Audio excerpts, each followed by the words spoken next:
So guys, अभी सुबह से मैं आंसर दे रही हूँ, मतलब कल से दे रही हूँ। मुझे बात करनी है राज कुंद्रा के मैटर पे। जिनको भी मेरे आंसर्स नहीं मिल पाए हैं वो यहाँ से डाउनलोड कर सकते हैं। मैं बहुत सारे लोगों को अटेंड नहीं कर पा रही हूँ, बहुत सारे लोगों को मैं रिप्लाई नहीं कर पा रही हूँ। मेरे सारे आंसर्स यहाँ से डाउनलोड कर लें। मैं आपको बताना चाहती हूँ राज कुंद्रा मैटर के बारे में कि क्या था, कैसा था, और बात करते हैं। देखिए, राज कुंद्रा जिस मैटर पे अरेस्ट हुए हैं, पोर्नोग्राफिक पे, सेम मैटर पे मैं भी अरेस्ट हुई थी। हम लोग फरवरी में अरेस्ट हुए थे और हुआ क्या था पूरा मैटर मैं आपको बताती हूँ। आप लोग पूरी दुनिया में ये सुन रहे थे कि 4 तारीख को गहना वशिष्ठ ऑन सेट मिली, 4 तारीख को गहना ऑन सेट पे मिली, हर जगह चल रहा था। जबकि फैक्ट ये था कि 4 तारीख को मैं शूट पे थी ही नहीं। 4 तारीख को जिन लोगों को अरेस्ट किया गया उन लोगों को 5 तारीख को कोर्ट में खड़ा किया गया। वो रेड हैंडेड कॉट हुए थे, कौन थे वो लोग मुझे नहीं पता। उनको 5 तारीख को कोर्ट में खड़ा किया, मुझे नहीं किया। अगर मैं 4 तारीख को शूट पे होती तो मैं भी 5 तारीख को कोर्ट में होती। मुझे कोर्ट में खड़ा किया गया है ऑन 7th। मैं 7th को कोर्ट में थी। दूसरी चीज, मेरी चार्जशीट पे, जो कि 3 मंथ्स पहले आ गई है, मेरे अरेस्ट होने के 2 मंथ्स के बाद, मेरी चार्जशीट पे ये लिखा हुआ है कि मुझे इन्होंने 6 फरवरी को क्राइम ब्रांच के ऑफिस में बुलाया, मेरी झड़ती ली और मेरे अंदर से लैपटॉप गिरा, मेरे अंदर से 3 फोन गिरे, और उसके बाद इन लोगों ने मुझे अरेस्ट कर लिया। और मुझे बताइए, ऐसा होता है क्या कि आपके अंदर से लैपटॉप और फोन गिरे? सच लॉजिकल, सच इनलॉजिकल। उसके बाद मैं आपको फैक्ट बताती हूँ कि हुआ था। 4 तारीख को मैं मेरे घर पर थी, मैं तैयार हो रही थी। मेरी एक फिल्म का म्यूजिक लॉन्च था जिसकी रिलीजिंग थी 14 फरवरी को। मैं उसके लिए तैयार हो रही थी, ठीक है। मैं घर पे तैयार होके हेयर मेकअप कर बैठी हुई हूँ। मेरे घर पे अराउंड 14 क्राइम ब्रांच वाले घुस जाते हैं बिना वारंट के, ठीक है। घर के अंदर आते हैं, मुझसे पूछते हैं आपके पास जो भी लैपटॉप है फोन है दे दीजिए। मेरे पास 3 फोन थे, मैंने तीनों फोन उन्हें दे दिया। मेरे घर से लैपटॉप उठाते हैं, मुझसे पूछते हैं इसका पासवर्ड दे दो, मैंने पासवर्ड दे दिया, ठीक है। मेरे घर का सारा सामान फेंक दिया। मेरे घर से काफ़ी सारी ज्वेलरी गायब है, लेकिन चूंकि मैंने अपनी आंखों से नहीं देखा तो मैं भी उस पर कुछ कह नहीं सकती। बट मेरे घर से पूरा एक बैग गायब है ज्वेलरी का, ठीक है। रात को मेरे घर में 3 पुलिस वाले सो जाते हैं। मेरे घर में, मैं अकेले रहती हूँ, मेरे घर में 3 पुलिस वाले, 2 फीमेल, फातिमा और योगिता, और एक शिव, ये तीनों मेरे घर में सो जाते हैं। एंड बहुत बड़ा फ्लैट नहीं है मेरा, नॉर्मल फ्लैट है।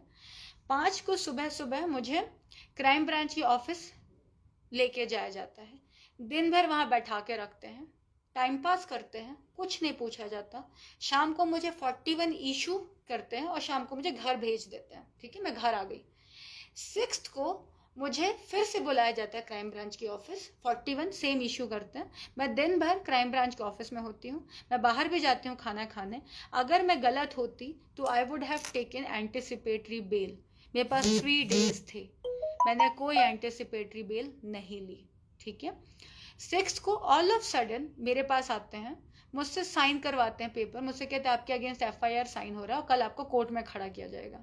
मुझे 6 की शाम को आज़ाद मैदान में, जो किला कोर्ट है, वहाँ ले जाया जाता है और 7 को मुझे कोर्ट में खड़ा कर दिया जाता है। मुझे कोई रिमांड एप्लीकेशन नहीं पढ़ाई जाती, मुझे कोई नहीं बताया जाता मेरे अगेंस्ट क्या सेक्शन डाला गया, कुछ नहीं बताया जाता। मुझे 7 को कोर्ट पे खड़ा कर देते हैं, मैं कोर्ट में रहती हूँ। फिर 15th को मुझसे जज पूछते हैं आपको कुछ बोलना है। अगर मैं गलत होती तो मैं ये क्यों कहती कि मेरी पीसी बढ़ा दो, जबकि आप सबको पता होगा जेसी के बाद ही बेल होती है, अगर आपको थोड़ा सा भी नॉलेज है। बट फिर भी मैंने अपनी पीसी बढ़ाई क्योंकि मैं चाहती थी कि मैं बात करूं, मुझसे कोई पूछे। मुझसे किसी ने कुछ नहीं पूछा, ना मुझे जवाब देने का मौका मिला, ना कुछ। उसके बाद मुझे 2 दिन और रही मैं पीसी में, क्योंकि पीसी मैक्सिमम 14 डेज की होती है। उसके बाद मुझे बाइकुला जेल में भेज दिया गया, जुडिशियल कस्टडी में। 17th को मैं बाइकुला जेल पहुंचती हूँ। 18th की सुबह सुबह मालवानी की पुलिस आती है, मुझे अरेस्ट करती है और मुझे ले जाया जाता है। अच्छा, तब तक मुझे नहीं पता कि हुआ क्या है, क्या केस है, क्यों नहीं, कुछ नहीं, मुझे कोई एलिगेशन बताई नहीं जाती। मैं जाती हूँ, मुझे पता चलता मुझ पर गैंग रेप लगा है, क्योंकि मैं तो जेल के अंदर थी, तो मुझे केस कैसे पता चलेगा? ना मुझे टीवी मिल रही थी ना कुछ। मैं वहां जाती हूँ और मुझे गैंग रेप गैंग रेप का केस मुझ पे लगा रखा, ठीक है। मैं वहाँ पहुँचती हूँ, मुझे तब तक नहीं पता कि लड़की कौन है, क्योंकि जो विक्टिम होता है विक्टिम के नाम नहीं बताए जाते हैं। मुझे नहीं पता कौन सी लड़की ने केस किया, क्या किया। फिर मैं 19 को कोर्ट में खड़ी की जाती हूँ, हॉलीडे कोर्ट में। खड़ा करने के बाद भी मुझे नहीं बताया गया कि कौन सी लड़की का केस है। मैं वहाँ पुलिस स्टेशन पहुँचती हूँ, सर प्लीज़ मुझे उस लड़की से तो मिला दो, बता तो दो कि किस लड़की ने केस किया है। फिर अगले दिन वो लड़की आती है, शी हरसेल्फ हैज एक्सेप्टेड कि उसका कोई रेप नहीं हुआ है, क्योंकि ऑन सेट कभी रेप नहीं होता है। अगर किसी का रेप होगा, अगर होगा तो या तो बंद दरवाजों के पीछे होगा या कहीं होगा, ऑन सेट नहीं होता। 3-3 कैमरे होते हैं, क्रू होता है, काफ़ी लोग होते हैं। फिर लड़की को मैं कहती हूँ, सर एक काम कर, उसको मेडिकल के लिए भेजो अगर उसका रेप हुआ है तो। मेडिकल के लिए जैसे उसकी बात होती है, वो लड़की 2nd फ्लोर से नीचे भागती है, 2 WPC उसको उठा के ऊपर लाते हैं, फिर वो भागती है, फिर उसको उठा के लाते हैं। अच्छा, शूट कोई भी हो, मैं कभी भी किसी भी एक्टर से कभी नहीं मिलती, ना शूट के पहले ना शूट के बाद, मेरा किसी एक्टर से कोई लेना देना नहीं होता, मैं कभी नहीं मिलती किसी भी एक्टर से। तो अब इस लड़की ने कास्टिंग वाले से मेरा नंबर ले लिया था, and she has started texting me कि ma'am it was lovely working with you, loved working with you, बहुत अच्छा लगा आपके साथ काम करके, बहुत मज़ा है। अगर किसी लड़की का गैंग रेप होगा तो वैसे मैसेजेस करेगी। हमने पुलिस में वहाँ पे लड़की का पेमेंट ट्रांजेक्शन दिखाया, अगर किसी लड़की का रेप हुआ होगा तो क्या वो पेमेंट लेगी उसके लिए?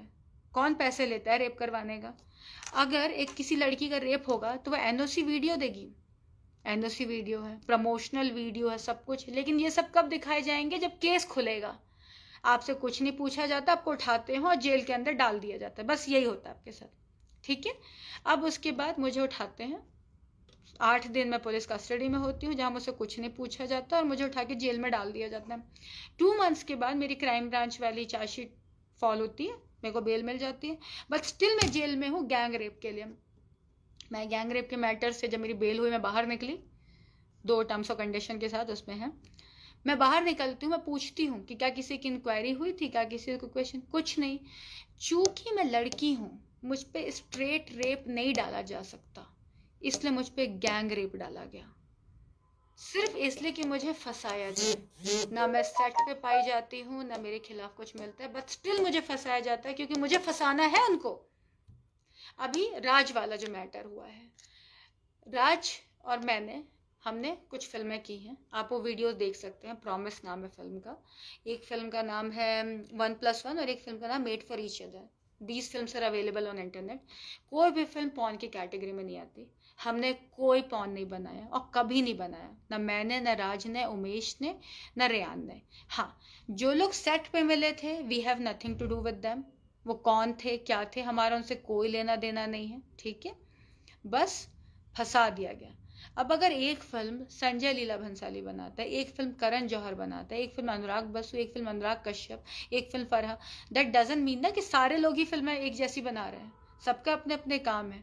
अगर कोई और बना रहा है फिर भी हमें फंसाया जा रहा है, तो अब सोचो किस लेवल पे चीज़ों को खराब किया जा रहा होगा। हमें उठा के डाल दिया गया। फैक्ट ये है कि ना मैंने, ना राज ने कोई पॉर्न फिल्म बनाई। नॉर्मल बोल्ड फिल्म से, सारी फिल्म इंटरनेट पर अवेलेबल है, ठीक है।